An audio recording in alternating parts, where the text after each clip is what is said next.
So, as a church, we are considering going through the New City Catechism starting in January, one question per week with a couple different reasons for doing that.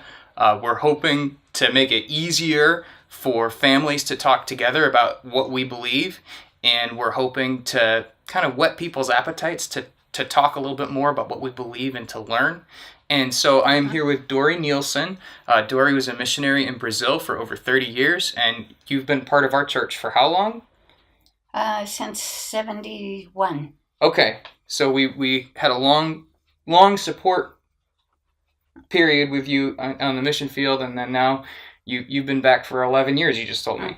That's right. Okay, so kind of as someone who taught at a seminary, I wanted to get your opinion, and also as someone who's been part of our church, I thought it would be valuable for us to hear your thoughts on this. Okay. So I prepared a couple of questions, and first let me just ask you, you taught at a seminary in Brazil as a missionary for over 30 years, so as a teacher, what are your thoughts on these questions? There are 52 questions in here.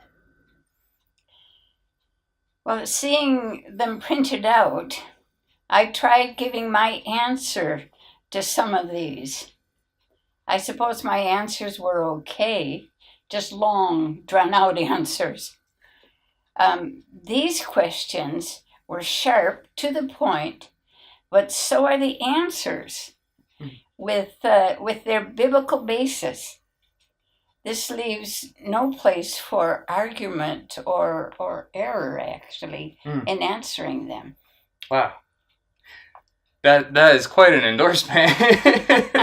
So, let me ask you, is there value, or what value is there, or is there any value in going through something like this as an entire church? I believe that there are very few professing Christians who have these questions and answers as part of their understanding of what Christians know or should know about what the Bible teaches. With many believers, their knowledge of the Scriptures is somewhat superficial, or at least limited. Studying these questions and answers will help all of us to have an answer as to why we believe what we believe. And I was reminded of 1 Peter 3:15, which says, always be prepared to give an answer to anyone who asks you to give the reason for the hope that you have. So true. You mentioned something that really surprised me. I gave you this maybe 2-3 weeks ago, maybe a little longer. I can't remember exactly when. And then just about a week ago, I asked you what you thought, and you told me that you had memorized the first question. You were working on memorizing the second question. Why are you working on memorizing them? Well, I'm not so much memorizing the questions as much as the answers. Okay. These are something that I know in a wider way, but now in this study, these answers are more compact, more to the point. They give the answers to questions that Christians and non-Christians have been asking for centuries. Also, it's good to have shorter answers to give as part of a discussion. Yeah.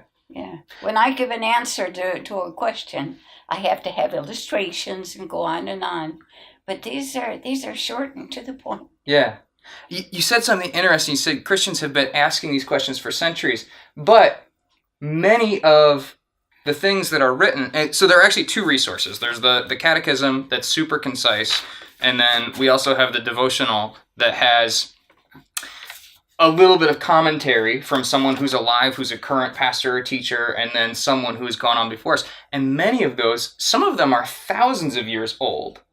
So while it's called New City Catechism, even the answers aren't exactly new. Many of them really build on things that have been around for hundreds or thousands of years, but sometimes we don't ever realize that that's there. That's true. So let me ask you this. There are some deep theological issues in these questions and answers. Mm-hmm. Are we making things too complicated? Does every Christian need to think about these things, or is it okay if we just are a little bit simpler and let the kind of eggheads worry about it? Complicated perhaps, but having these answers to age-old questions right at hand can only be a useful source to help us to grow in our personal relationship and our spiritual growth. Mm. The personal relationship with the Lord is what I mean. Mm. To understand our position as a redeemed child of God, answers to what being a child of God really entails. Mm.